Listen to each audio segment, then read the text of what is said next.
chapters.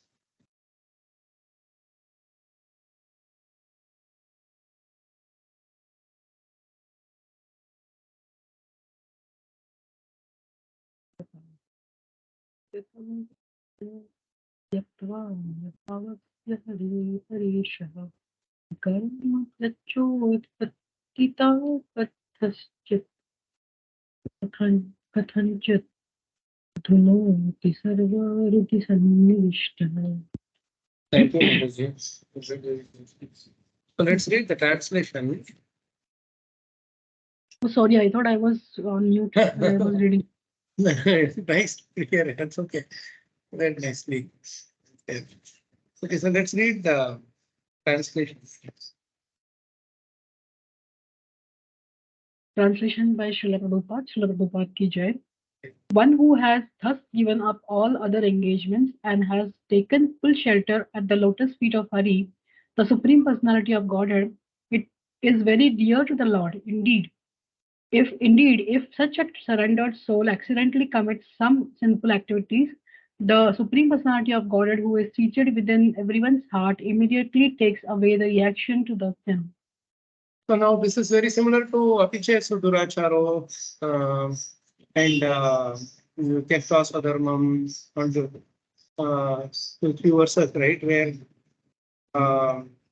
if you are taken to devotional service, there is some concession is given by Krishna in order to encourage us to perform, irrespective of whatever deficiencies we may have, right? So this particular verse is very encouraging in one way, but we have to understand there is a in the purport also they are revealing this verse Apiche Sudurachar only, but what I really liked, especially in this particular verse and this commentary, is that the paragraph starting with the words, the argument may be raised.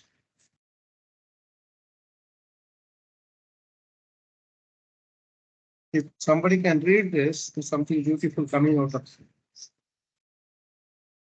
Would you like to read that? The argument may be raised. Can I read, Prabhuji? Please look at Prabhuji. The argument may be raised that the Smriti Shastra states, Shruti Smritir Mamay Vagne. The Vedic scriptures are the direct orders of the Personality of Godhead. Therefore, one may ask, how can the Lord tolerate that his orders be occasionally neglected, even by his devotees? So this is again, somebody is, suppose they are making an argument, right? We can't be very casual about this. How can we do casual about this? Shastric injections. They are not knowingly doing it. Knowingly they are missing it. So now the answer is beautifully given here.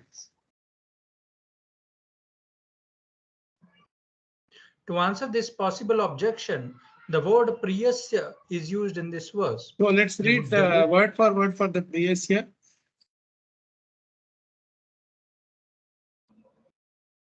Prabhuji, can you scroll? Word for word, yes.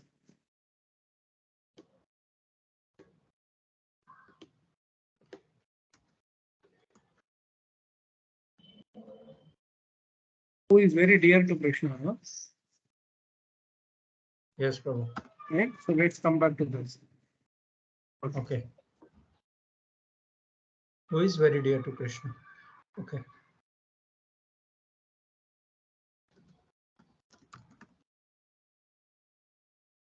Okay.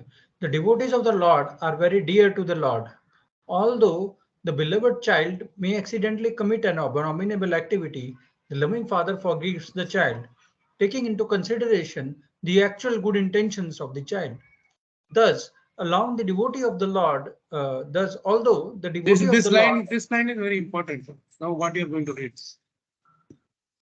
Thus, although the devotee of the Lord does not try to exploit the Lord's mercy by requesting the Lord to free him from any future suffering, the Lord, by his own initiative, frees the devotee from the reaction to the accidental fall downs. So, this is very clear. Yes. right? How Krishna is saving us from the the sinful, accidental sinful actions, isn't it? This is exactly how the relationship between Krishna and his devotees for all the living entities. So generally, you don't want to worry about using the word devotees on anybody for that matter. Now, the point is Krishna can act in two different ways. One is like a judge in the court or the headmaster or whatever, and other is as a loving father. Right? The way he acts depends on how we see him. If we see him as a loving father, then the reciprocation that we are getting will be, we will be able to appreciate his love. His love will be anyway always there. But in order for us to appreciate that love, we have to see him as our father. We have to accept ourselves as a son. So that loving relationship has to be there. So if this thing, this is where we have to understand it. It is so very nice because you cannot now say suppose judge is there. Suppose he is also the father. Yeah, he can both he can have roles. In the court, if the judge is passing some judgment saying that to one guilty person, he is awarding 10 years punishment, imprisonment. And for another guilty person, he is just releasing him. Right? Now, even if the judge is doing like that, he is answerable to the rules of law, isn't it? He will have to explain why he is doing this. Yes or no? Otherwise, there will be revolt and they will do, people will get enraged and they will say this judge is partial, etc., etc. Right? He's supposed to be impartial. And if at all he is releasing somebody, then there should be considerably genuine reason which is acceptable by the society at large. Any thing for that matter, any particular thing for that matter. So that is where if they don't do impartial judgment, then their judgment itself will be questioned, right? But that same judge, when he comes home, if that if he has his son who has committed offense or he has committed a mistake, and suppose that father forgives him, nobody can question that father. Why did you forgive your son? Yes or no?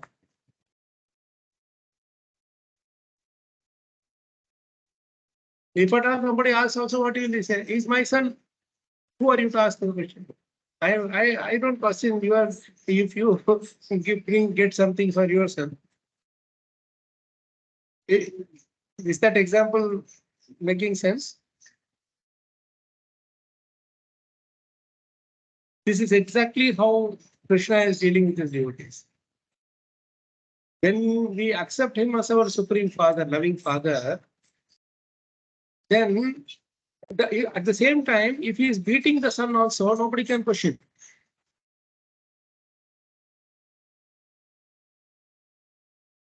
Who are you to question my? Of course, unless and until that son goes and complains in the, in the court and the police station, they will come and arrest him. That's a different case. In that case, he is not seeing him as a father at all. That's a different thing. At the moment you accept that I am the son of so and so father, so and so person, then it means that I have complete faith that whatever that person, that father is doing is for my well-being only. So there is an exchange of gratitude there already, isn't it? So with the devotees, whatever Krishna does, in other words, anybody who is attempting to offer loving devotional service to him, they may not be perfect in it, but even that attempt to offer that service is like the Krishna. So he awards. That is why if you see in so many cases, especially the relationship between Krishna and his devotees, not everything will be in the same way. To somebody he will give something, to somebody he will give, but everywhere it will be impartial. according to their capacity, to their level of sincerity, etc. You will be doing that. And nobody can question that. Whereas when it comes to Krishna's dealings with non-devotees, it is like a judge to the, what do you call it? Judge giving punishment to the guilty people. Right? By and large, even there also, I mean, the reason is because those people are not accepting Krishna as the father. So they see that as judge giving the punishment. You understand what I'm saying? Krishna is the loving father in both cases. He is doing it lovingly only, but it depends on the recipient's love by which they can see the mercy of that of Krishna. Does it help understand? Is it a bit confusing?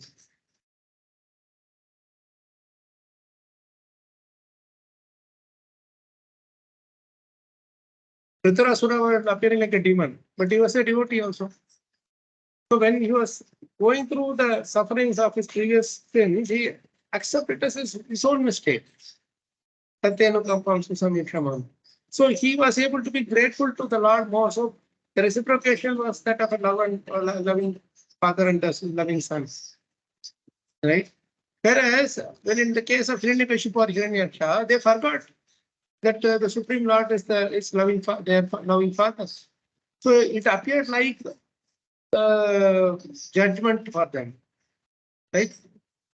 A judge is giving them punishment, or the policeman is giving them punishment. But from Krishna's point of view, he sees them as Jaya Vijaya only, because he is the Supreme Lord. He is completely transcendental, Sachidananda. So he can always see the spirit soul in us also. When we are acting in so many different ways, Krishna is only seeing the soul in us, which is suffering because of our forgetfulness of our original position. So that is why this Priyasya word is very important. It is highlighted beautifully here. You see, the Supreme Personality Godhead is very dear. I mean, that personality, that person who has given up all other engagements and taken full shelter of Krishna's feet, they are very dear to us. So when they become dear, in other words, the relationship is that of son and the father. There is no rule like, hey, why are you not punishing him for this mistake? Why are you punishing him too much when he hasn't committed mistake? So either way, there is nothing that you can do. So we should not put one thing and the other. One is between like the judge this thing relationship. Another is the father and the son relationship. Right? So when Krishna is doing this father-son relationship actions, he cannot try to see Krishna as a judge there. In the same way, when he is doing the judge thing, and in other words, he is father, and as I told you, it's from our point of view. It's not Krishna thinking that I am the judge, I am the father. Krishna is always thinking that I am the father of all the Aham Bija Pradapita. It's all from our point of view. So from our point of view, how we are seeing Krishna is what determines the reciprocation from Krishna. Does it help? This point is, does it help? Right? So that's where this thing, although the devotee of the Lord does not try to exploit the Lord's mercy by requesting the Lord to free him from any further future suffering, a son will feel guilty that I have committed this, still the father is forgiving me. The guilty person, whatever the person accused in the court, if the judge is giving him mercy petition or whatever he is passing to the mercy petition, he will feel very happy. He will thank the judge and he will go scot-free and he will be very happy that I am free of punishment. So those who are always looking at the Lord as someone who awards punishment and awards reward, they will see him as a like a judge, passing judge, or some cruel person or partial person, etc., etc. But when we are approaching him as a loving son, then we'll be able to see the Lord's loving exchanges. That is why it's very important to understand this point. So nicely written this line. They don't try to exploit the Lord's mercy by requesting the Lord to free him from any future suffering. Kalacakra said that, no, that Yadyat Bhavyam Bhavatu Bhagavan Purva Karmana Rupam. The Lord is going to the Lord Ranganathji and he is telling, Lord, please, I'm not come here to be relieved of my karmic reactions, for past karma's reactions. You whatever Yadyat Bhavyam Bhavatu, whatever has to happen, let it happen as per my Purva Karma Anurupa. I've not come here in asking for absolving me from saving me from the reactions of my past sins. I only come here to Padamburu Nishala Bhakti Rasmaya. I want unflinching, unwavering devotion unto your lotus feet. That's all I come here for. This is the most beautiful thing which we miss out whenever it comes up, whenever we come across this thing. No, why Krishna is. That is why in many cases we don't understand that the Lord is so merciful, inconceivably merciful. How it is possible? So even if the Lord is willing to forgive the devotee will not. The devotee will not ask for that. He will say, Krishna, please punish me. I don't want to carry on this thing. If you don't punish me, then I will take it for granted. Okay, Krishna will save me, or he will ignore my sins. So let me keep on committing my sins. Like that, my mentality of some carelessness will develop. So I don't want that attitude in my thing. I want to do the best for you because you are my loving father. So, but the other side is so beautiful. The Lord, by his own initiative, Krishna says, like say, for example, Dhruva Maharaj is telling Krishna, why are you giving me all this material attraction? This is actually punishment for me. I have now gotten pure the taste for pure devotional service by the mercy of my Guru Maharaj Narada Muni. And now you are giving me material thing. It is like a punishment for me, you know. You are testing. I know I will be distracted. Why are you doing this to me? But Krishna says, no. I know you will not ever, you will not get distracted. You just do it. Do it. So by his own initiative, frees the devotee from the reactions to accidental fault. From the reactions to accidental fault. It's very important. So very beautiful is this particular.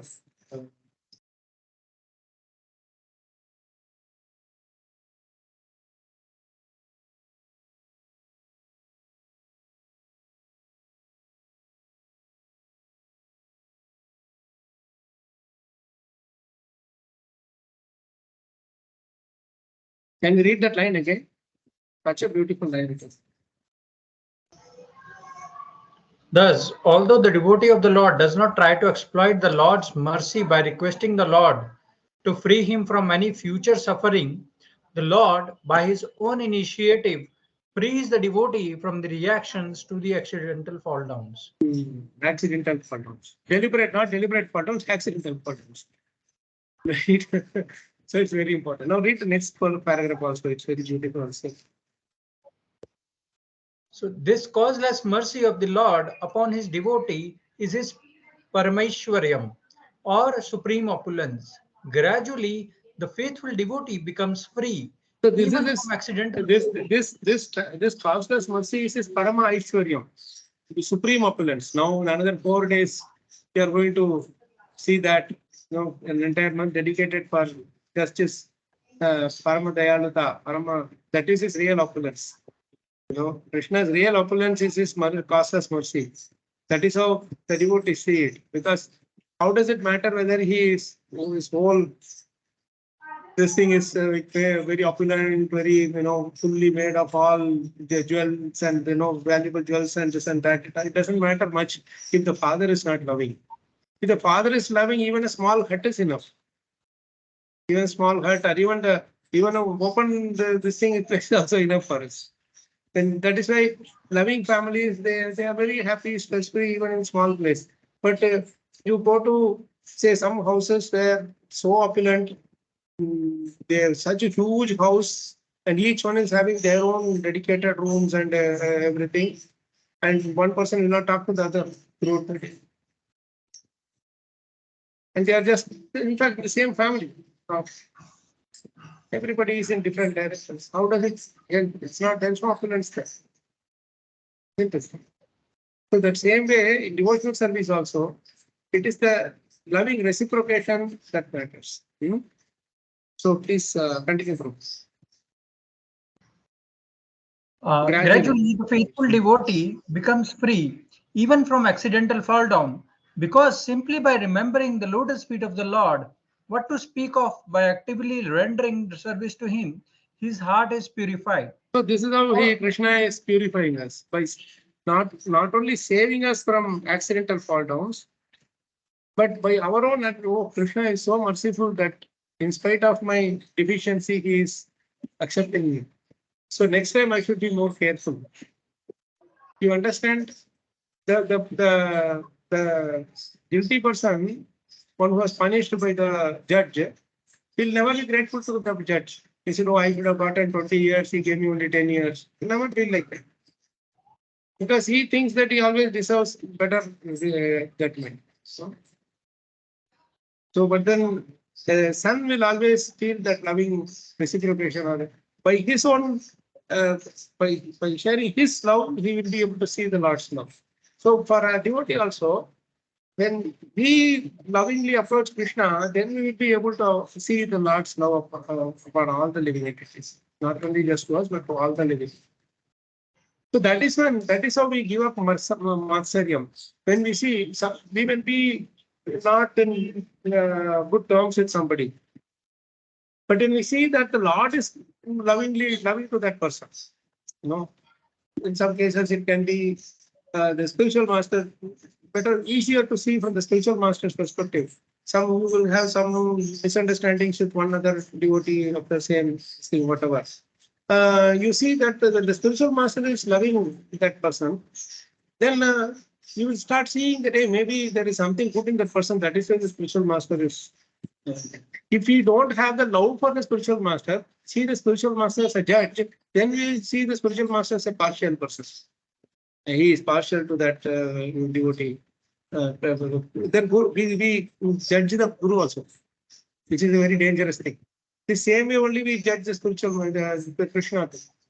See, it's a very important thing to understand for our own benefit. So one more thing. Yes, probably. Yes, probably. One more thing can be said is, I mean, Krishna is helping us purifying our heart. Similar way, the other person also Krishna is helping him to purifying their heart. So that way we can understand. Yes, Prabhu. There is one practical thing I told to one of my godbrothers when I was went to Trivandrum last year or 2 years ago. I remember. So there was this Prabhu had a little misunderstanding with another godbrother means us. They both mean not that good terms and all, just some prejudice or preconceived notion about the other devotees. So he was sharing with me that he is like this, he is very careless, he is like this, that, and also he was telling me. So I told him something casually, but I didn't know that it would work on him. I just left it and went on. Later, after many months, that really changed his perception. So, I mean, I told was this that if you are not having a positive opinion about somebody, favorable opinion about somebody, then if you keep talking to another person who is also not having a favorable opinion about that same person, then your envy towards that person will only grow. Your prejudice towards that person will keep growing. So that is actually disturbance to our heart. That will not let us feel happy at all, if we are satisfied at all. Even though we may do any amount of service, it will not help us be at ease. Okay. Like Hiranyakashipu, he was able to control everybody, but because he was not able to control Vishnu, you are not at all satisfied, no? Like that. So what should we do in such cases? We should talk to those people who have a favorable idea about this person. It should be in we should associate with those who have a favorable opinion about this person. Not partial, but favorable. You understand? There is a difference. Partial means out of their partial, that person did good to me, so I am doing good to them. That's why I have to speak good about them. Not like that. So when you talk to those people who are favorable about this person to whom we are unfavorable with, gradually our envy will come down. Gradually our negative perception of that person will come down. Unfortunately, what we do in that state, in immature state, is that we will avoid those people who are talking favorable about that person. We say they are forming a gang. They are a separate group. No, they will not understand my point of view like that. So this way the gap develops more and more and more. You know, if only Duryodhana could have understood the loving mood of Yudhishthira Maharaj, how Yudhishthira Maharaj was seeing Duryodhana as a brother. But he didn't do that because he was surrounded by people who are all envious of Yudhishthira Maharaj and Pandava. That's why till the end his envy could not be mitigated at all. You got that point, Prabhu? Yes. So this is a very important thing to note because for us, as that verse is there, envy does not destroy the other person. Envy destroys ourselves only. Tasmat kasyachit tasmanna kasyachit roham acharetsa tatavidaha atmanah kshemam anvichen drogdur by paratopaya. This is 10:144. This beautiful sloka. This is for one's own well-being. We should try to give up our envious attitude towards others because that envy, before even burning the other person, it burns ourselves. Atmanah kshemam anviche. If you are atma kshema, if you are worried about, you are desirous about your atma kshema, then you should do this. Sorry, I see a message in the chat. Is it important to handle the difference between reality and perception about others? Should we develop no perception about others? Yes, Chansalpati Prabhu, you have a question or you have point? Prabhuji, as this example you gave about Duryodhan, Duryodhan was also talking to, or you can say somewhere guided by Bhishma Pitama, Vidur, Dronacharya. Yeah, they were all having favorable thing about Pandavas, but he never accepted their conclusions. Yes, Prabhu. So, as you gave the example, suppose I am having some enviousness toward Gaurav Prabhu, suppose, for example, and I am not talking to him, and I am talking to someone who is also unfavorable to him, and then you say we have to talk to someone who is favorable to him. Now, what type of talk means? Talking means what type of talk? So, if somebody is sharing some good qualities of that person, we should have an open heart to accept it. We should accept it with an open heart. See, I may say that Prabhu is always late to the program. Suppose, I mean, he is always, he always progress. He is always late. He never comes on time. That's a negative quality that I'm telling. But if the other perspective, that person says, Prabhu, he has mother is having some health issues at home, so he is doing all these things, and then he is coming to the program. So we should at least appreciate the fact that even if I come late, still I want to come to the program. That mood I should appreciate. When we see from that perspective, then our heart becomes more clean and open to exhibit our love for that person. Love to that person. Isn't it? So that's where it stands. Because when we have such negative attitude towards somebody, it disturbs us. It disturbs our consciousness. Somehow we should be free of these things. Oh, that person never answers my phone. This person never, he comes only when he is in need of help. he doesn't understand my problem. We have to understand they are not Paramatmas to understand our problems. Only when we tell the problem to them, they will be able to understand. And as it is, they themselves are in difficulty. Like the beautiful example of, one second, Gauru Prabhu, the beautiful example of when all the devotees meet in Kurukshetra, no? Vrishnis, the Yadavas, then Brajavasis, and Pandavas, everybody meets there. So at that time, Kuti Maharani says something very interesting. She says, she meets Vasudeva and all. So at that time, the Pandavas, they are still not so grown up, they are in the teenage age. So already there are so many tussles going on between Bhima, Duryodhana, and other Dushasana and all. So many things are happening and they're trying to kill them, etc. So she's telling, as a helpless woman, she tells this thing to Vasudeva, expresses her heart to Vasudeva, that even though I have so many Maharati brothers around me, I am so unfortunate that nobody could help me in the time of distress. So this is how she is expressing her pain, she doesn't put the blame on others, but she puts that, my destiny is like that. But Vasudeva takes it very beautifully. He tells a very beautiful point here. We are all puppets in the hands of,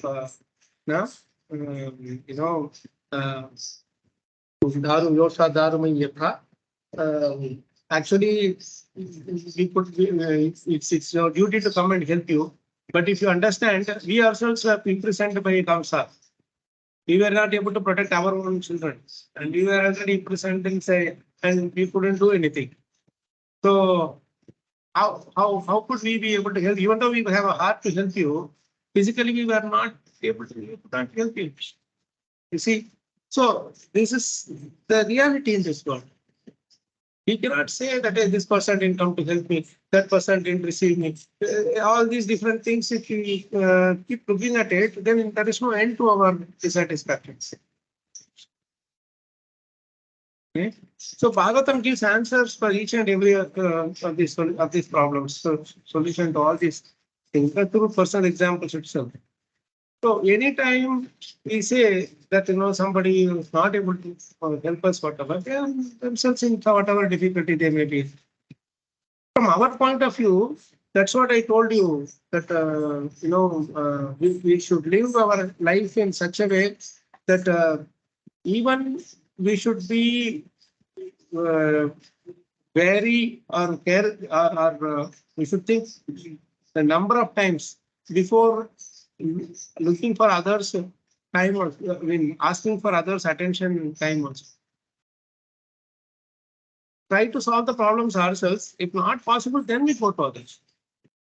When we are too weak, then what we will do, we will not even want to solve the problem. Immediately we will go to others. Oh, I am not able to do this. Can you help me? Can you help me? So that is place where we can end up facing many disappointments.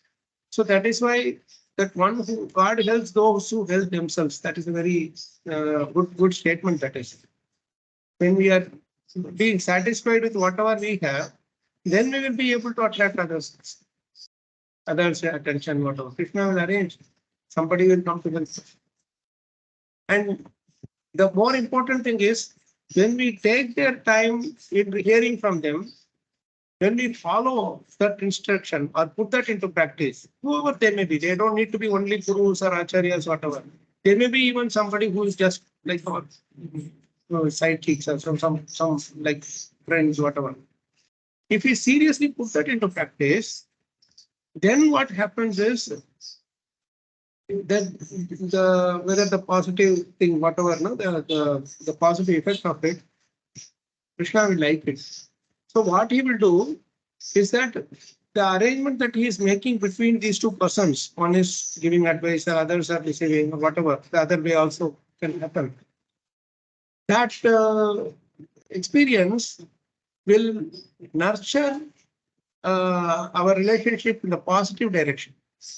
If I keep on asking questions, but I don't practice it, so I am in the same place, then what will happen is eventually the relationship will die down.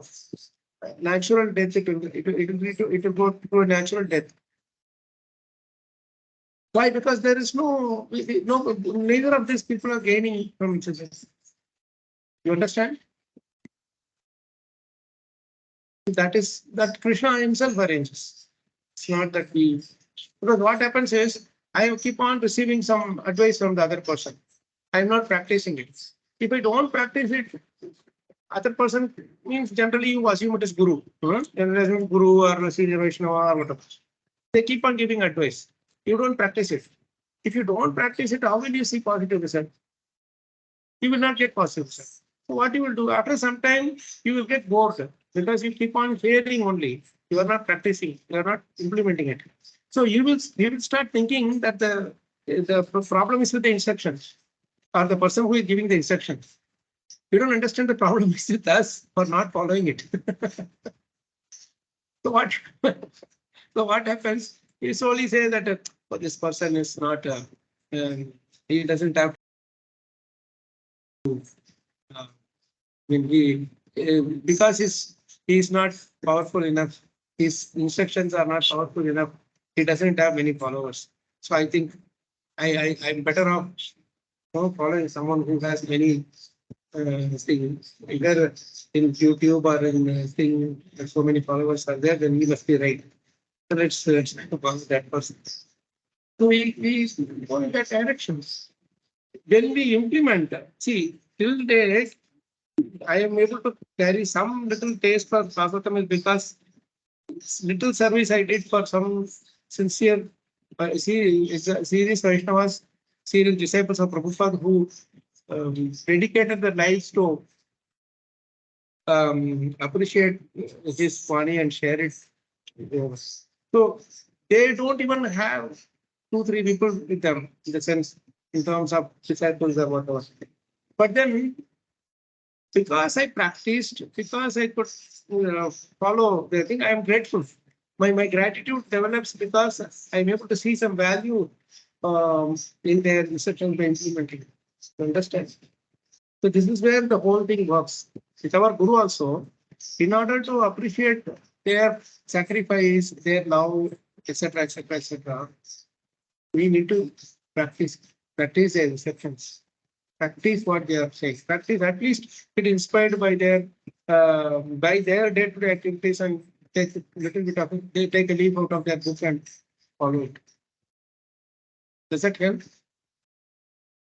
Yes, Prabhuji, and one message is reiterated today morning itself. I have read yesterday's Granth article where Maharaj is saying, Mahavishnu Maharaj ji, that if simply I will say early to bed and early to rise make you healthy, wealthy, and wise, until the time you will rise early, you will not understand it. You have to rise early. Then only you will realize it. That's the same thing that we are not practicing what we have been told.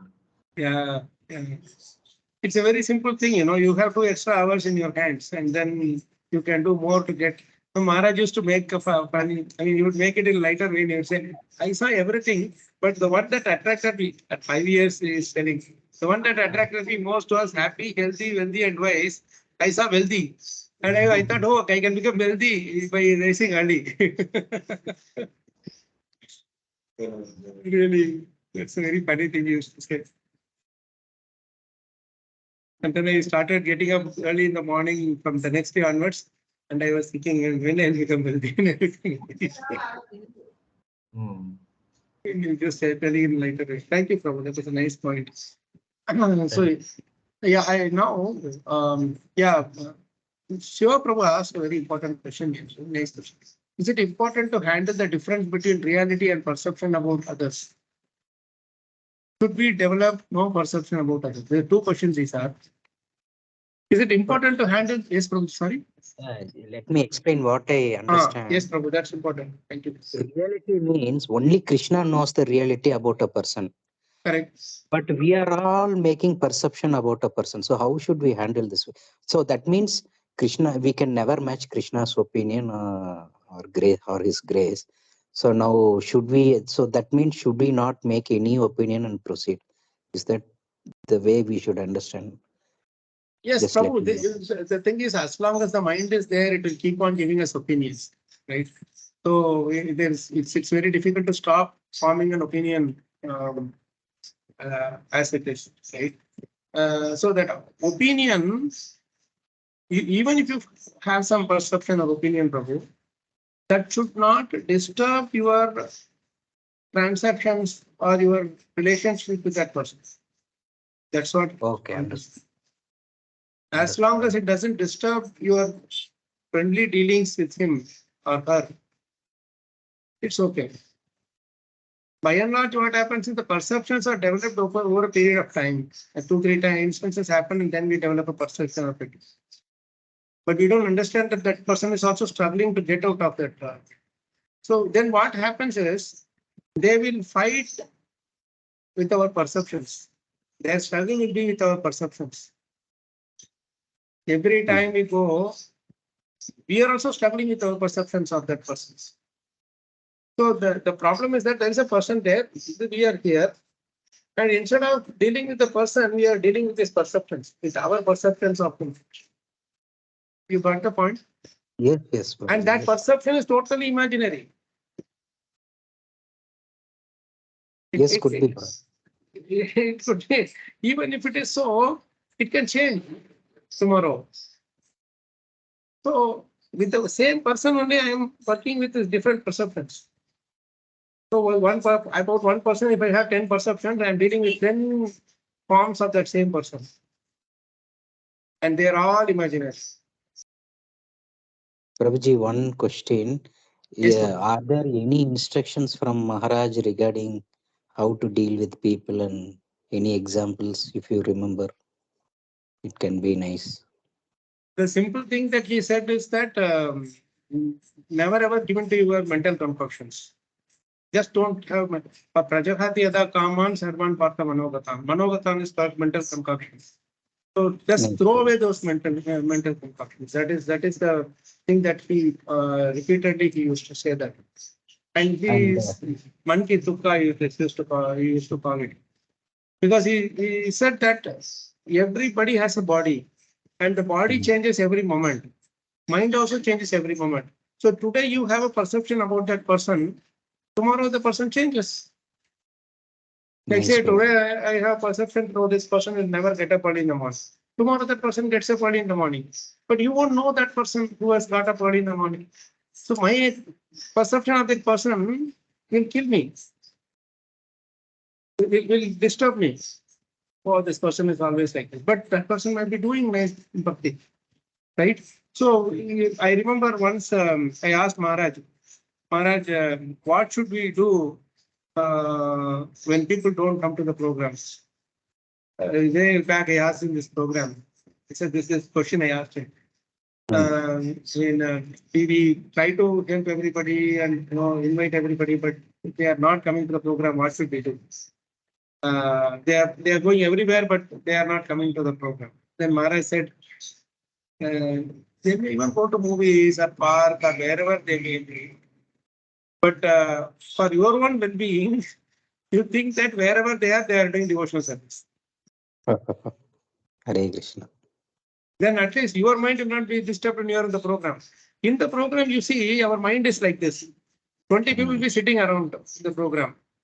But our mind will be thinking about that one person who hasn't come to the program. Isn't it? Yes, Prabhuji. And it has to keep on remembering. Because the next time when they come, you have to ask them, why did you not come to the program last week? So Same example in schools also. The teacher will banish whoever has come to the class, thinking about who have not come to the class.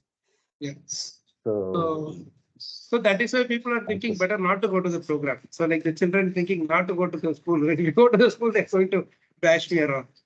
So same way, we lose people and the relationships because of this killing. So very nice thing that he said this. Like this, many times he used to say that try to keep your thing straightforward. Don't unnecessarily concoct about it, all the people. I remember 2 examples you gave in previous classes. Don't assume anything. And number 2, you told that Maharaj never has envy, grudge, or any opinion about any person. He never develops or he never showcases any such opinion. No, all exalted Vaishnavas are like that, Prabhu. Their success is because of this bhav. Like see, Vidura was chased out by Duryodhana. At that time, Dhritarashtra didn't even ask one word. He didn't even chastise Duryodhana once also. How much painful it will be for Vidura, who is much older than Duryodhana. He was on the same level as his father. So he left that place. Okay.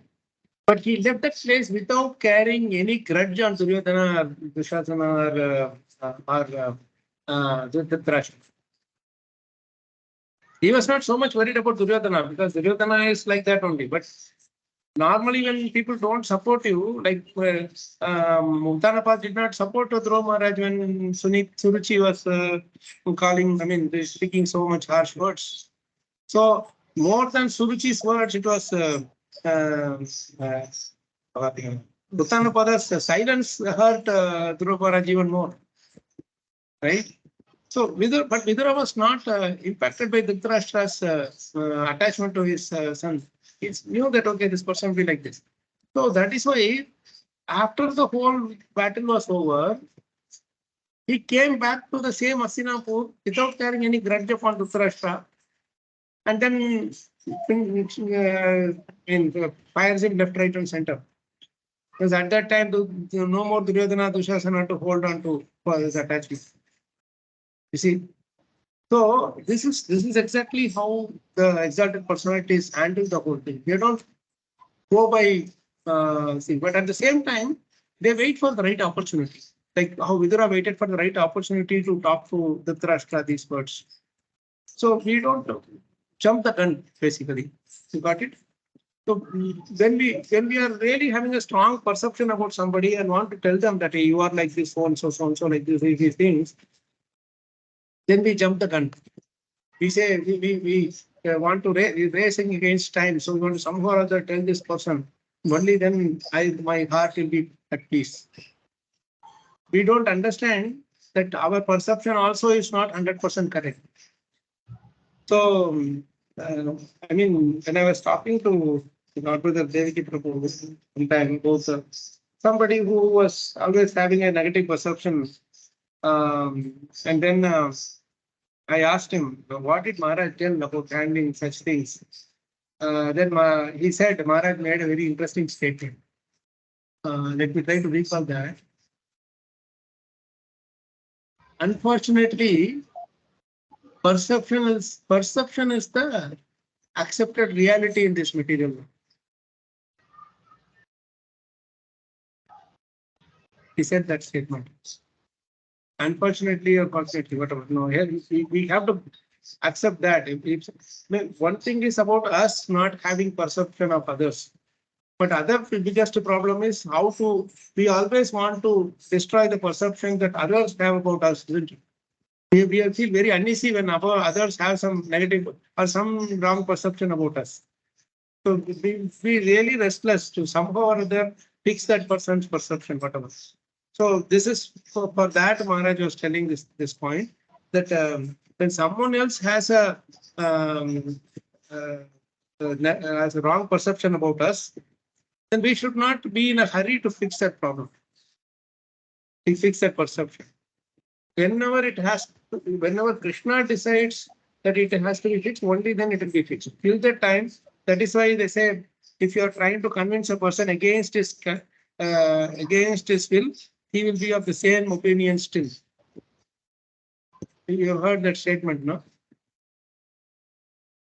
If you are trying to convince a person against his will, he will be of the same opinion still.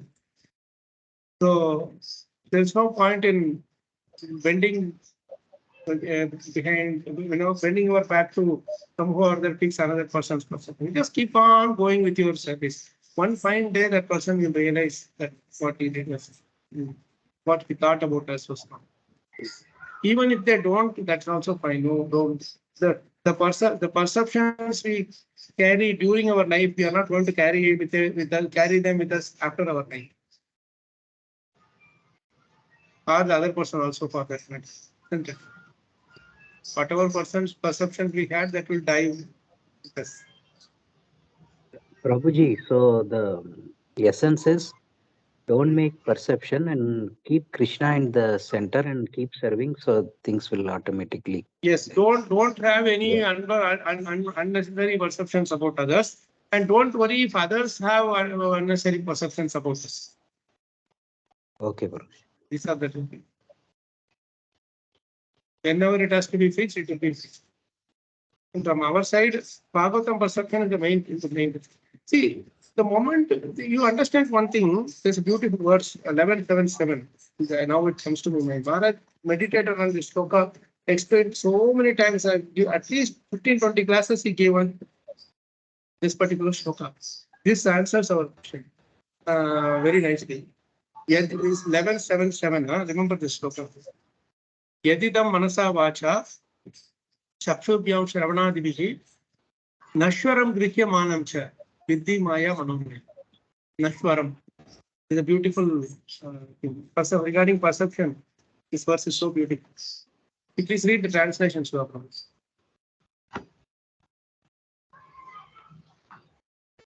My dear Uddhava, the material universe that you perceive through your mind, speech, eyes, ears, and other senses is an illusory creation that one imagines to be real due to the influence of Maya.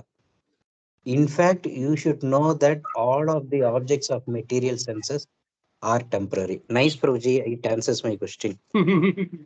See, everything that we are doing, So, just 1 second.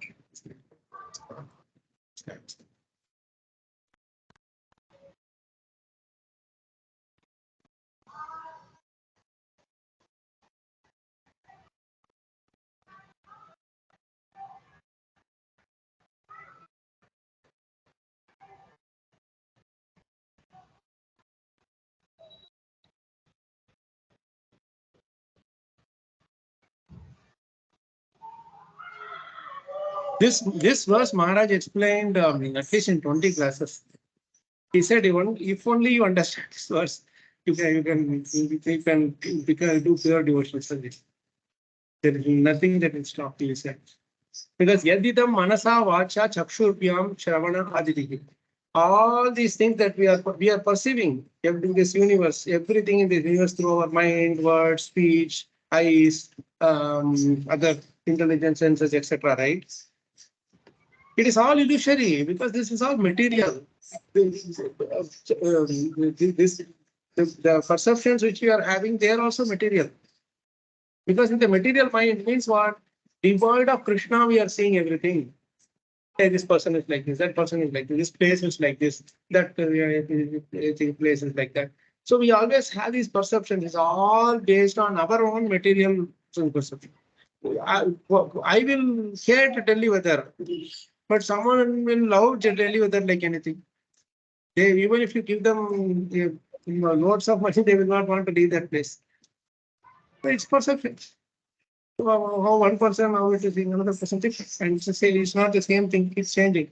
So our illusory creation that we only imagine due to the influence of imagine as real due to influence. They are all temporary. Nashwaram. They are Nashwaram. Nashwaram means no essence at all. Right? No permanency at all. And Grihyamanam, we hold on to it. Grihyamanam is actually we hold on to it. We grab to tightly hold on to it. So these perceptions also which we are having of others, that is not real. That is temporary. Nashwaram, and it's like the sugarcane skin, which is after you squeeze the juice, you throw that thing now. Like that, it has no, it's a waste, it is of no use at all. But you are seeing that is the real thing. And because we are holding on to it so tightly, it is creating problems. So this verse is so deep that every single thing problem can be solved by following this.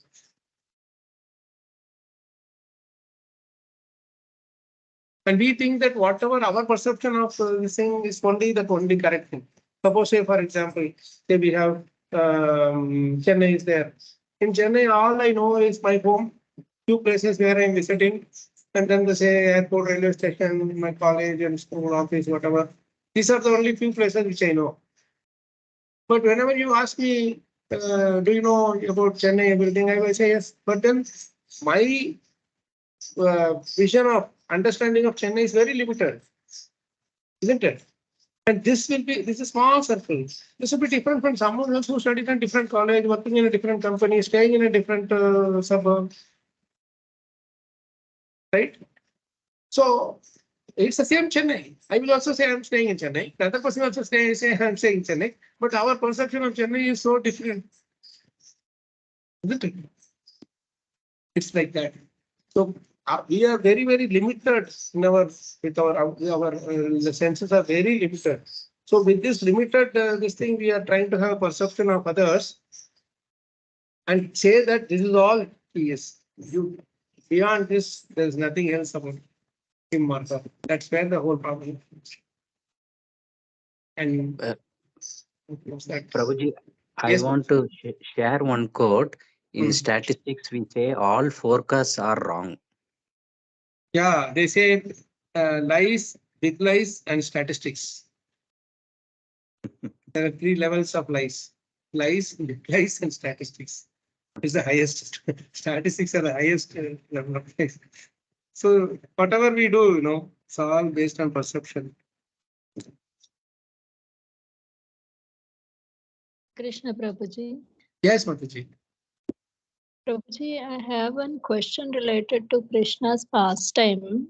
While I'm not sure if it is related to perception. When Shatadhan, when Satrajit's jewel was stolen, and he said probably Krishna must have done it. Then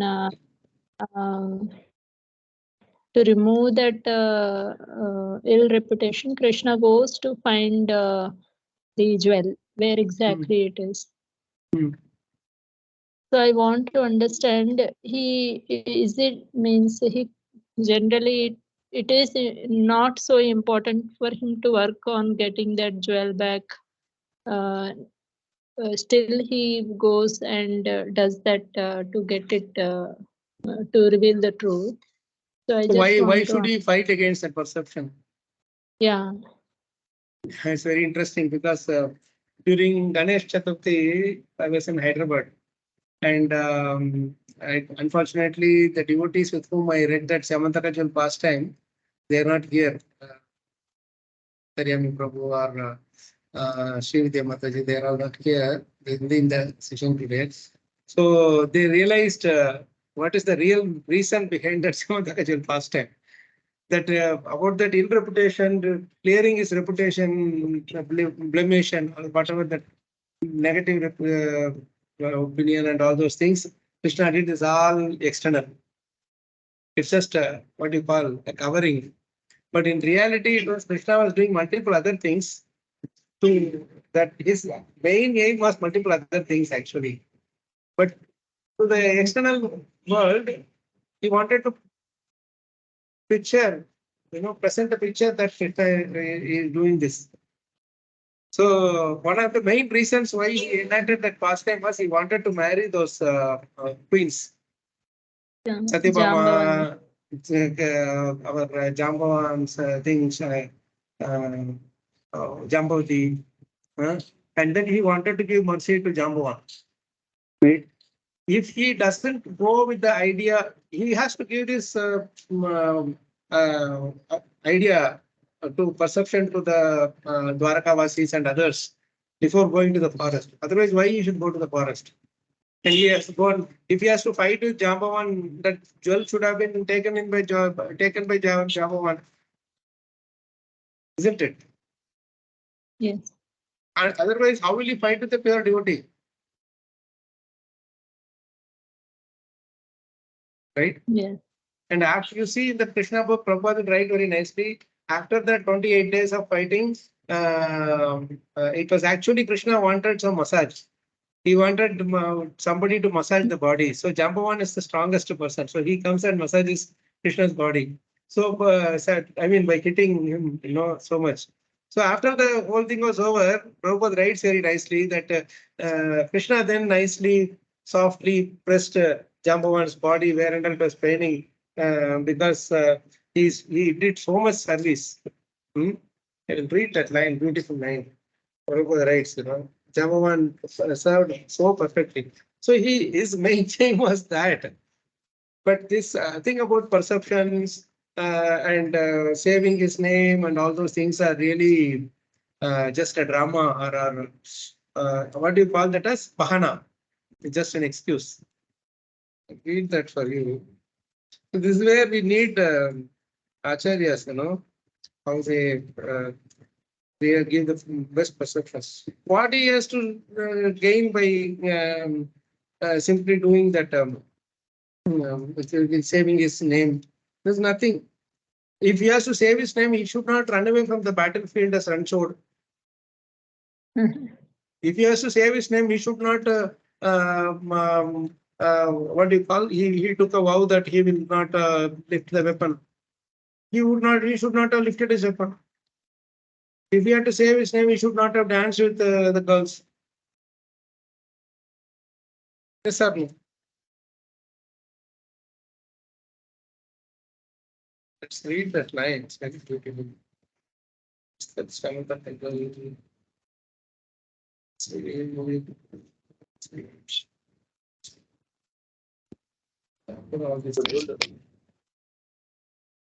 In the Krishna book, it is said. Yeah.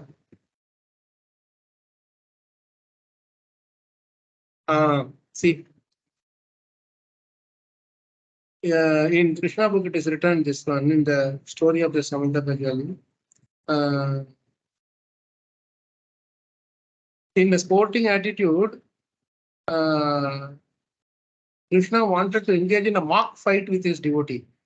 As we have experienced from the pages of the Srimad Bhagavatam, the Supreme Personality of Godhead has all the propensities and instincts of a human being. Sometimes in a sportive spirit, he wishes to fight to make a show of bodily strength. And when he so desires, he selects one of his suitable devotees to give him that pleasure. Krishna desired this pleasure of mock fighting with Jambavan. Although Jambavan was a devotee by nature, he was without knowledge of Krishna while giving service to the Lord by his bodily strength. Now this is the thing. He was giving service to Krishna by his bodily strength. It's a beautiful way of understanding. Prabhupada doesn't say he fought with Krishna. He said he was giving service to Krishna by his bodily strength. When Prabhupada had to be massaged, the personal servant should be actually standing on Prabhupada, literally standing on Prabhupada and pressing so hard. It will look like he was fighting with Prabhupada literally in like a wrestler. That is how they were massaging Prabhupada, So same way here Krishna wanted a massage. So yeah, and he wanted the best devotee to serve him in the bodily strength. Unfortunately, I'll read this and I'll tell this one. And when he so desires, he selects the best, he selects one of his suitable devotees to give him that pleasure. Krishna decided this pleasure of mock fighting with Jambavan. Although Jambavan was a devotee by nature, he was without knowledge of Krishna while giving service to the Lord by his bodily strength. But as soon as Krishna was pleased by the fighting, Jambavan immediately understood that his opponent was none other than the Supreme Lord himself. The conclusion is that he could understand Krishna by his service. The beautiful words it is. Now, how Jambavan could do that service? Jambavan could do that service only if he forgets that the other person, the opponent is Krishna, Supreme Lord. If he sees that he is the same Supreme Lord Rams or Lord Krishna, he will not fight with him like that.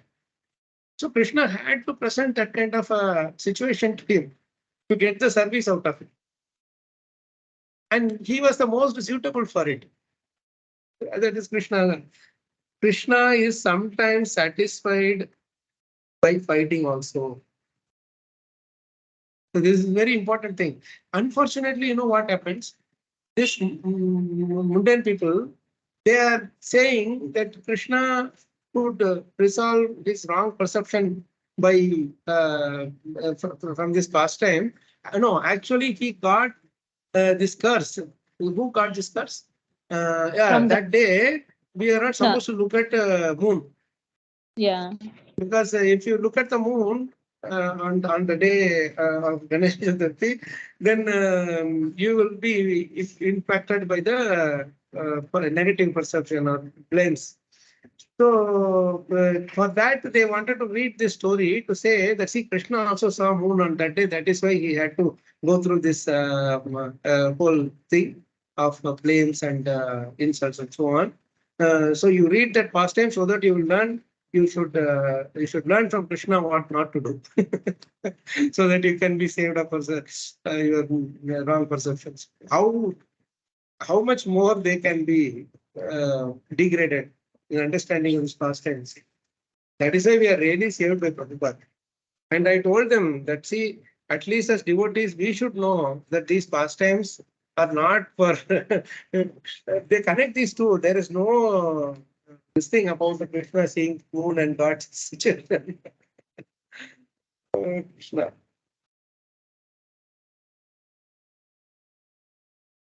So there's such things are there. He wanted to give pleasure to devotees by his pastimes. And he wanted to also show to the world what happens to those who are not fully surrendered. And what happens to those who are fully surrendered. Anyway, so I think we couldn't go to Narada Muni also at all today. We'll see, Krishna willing. Narada Muni has his own interesting thing. Whenever I put some statement that today we will read this particular thing, then he doesn't allow us to read also.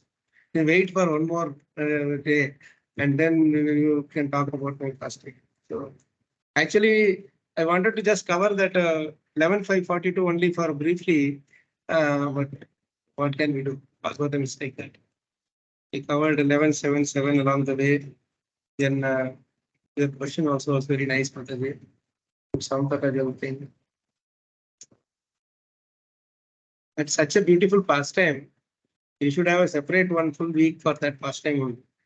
Every single turn of events, so many events, turn of events will happen there. Your twists and turns will be there.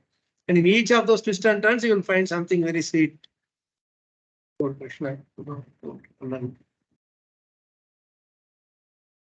Okay, so any other questions, comments? I think we'll stop there. We'll not go to Narada Muni today. We'll read on Krishna Healing Saturday. That's the first day of Kartik month, right? 28. Starts on 28th or 29th? 28th, right? 29th? Some places they say 28th. I don't know. Maybe it is outside India. 28 is Sharad Purnima, right? Actually, on the day of Purnima, it starts, isn't it? Or day after Purnima? I don't know. Whichever way it is, one day here and there doesn't matter. So it's 28th is Sharad Purnima. So today is Ekadashi, 25, 26, 27, 28, 29. 4 days. Purnima has to happen on 29. Anyway, the dates can more overlap here and there. It's always better to start showing now from 28 itself. So okay. In the extra doesn't. Calendar is showing 29th, Prabhu. What says Vaishnav 29? calendar? Vaishnav calendar showing 29th. I think outside India, Singapore and other places, Australia and all, they are doing 28th. Those places it is 1 day earlier. Over here, 29th also, Prabhu, UAE. Yeah, Middle the East. left side of India, they are all 29, Prabhu. I think the right side is all 28, I think. The east of India, it's all 28. Anyway, so, okay, then we will connect again on 28, that is Saturday. No, that is for Vichar session, but Prabhupada's Smaranam we will try to have on Friday. Last week we couldn't do. Krishna willing, we'll try to continue that. I also received this one other book by Giriraj Maharaj. Says, I will build you a temple. That's beautiful. Some devotee gifted me. So wonderful book, so it's important to see that fighting spirit of Prabhupada, like how Jambavan's fighting spirit Krishna, like that, Prabhupada's fighting spirit for Krishna. Beautiful it is. We will try to see wherever we can. And then there is also the other series of Transcendental Diary by Harishwari. They are also very so sweet. Somehow, if I look back at my days, the best time I had was when I was really alone. Alone means literally alone, no one around. All alone, I stayed for almost 9-10 months in the US. And my only companion was the books written by Prabhupada's disciples about Prabhupada. Like the Shrutagirti Prabhu's, now I think the book has come as What is the Difficulty, I think, if I'm not, or Prabhupada was one of that. But that book used to be in internet. I took printouts of that entire thing. It was written as Srila Prabhupada Vacha. So I gained so much faith in Prabhupada just by reading that. And then the other book that I read was Servant of the Servant by Kalacakra Kṛṣṇa Maharaj. Then TKG Diary by him. Then another beautiful book which I read was Hare Krishna Explosion. And Prabhupada Leela, of course, there also. But these are all the ones that kept me really going these days, where I had no association whatsoever for almost 8-9 months. All alone, cooking by myself, driving by myself, just traveling everywhere. But of course, I was going to the temples and all once in every weekend and all that. But rest of it all just for me and myself with Prabhupada's books. Really, that was very important. But now that I look back, that really put the seeds for me to have some little bit of taste for Prabhupada. So, thank you, Prabhu Mataji. Thank you. We'll see you on Friday evening, Krishna willing. Tantra Srimad Bhagavatam ki jai, Srila Prabhupada ki jai, Srila Gurudev ki jai. Ananta Koti Vaishnava Jai. Thank you.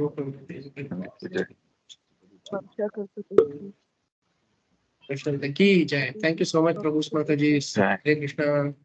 We'll meet again on Thank you. Friday. Hari Hari.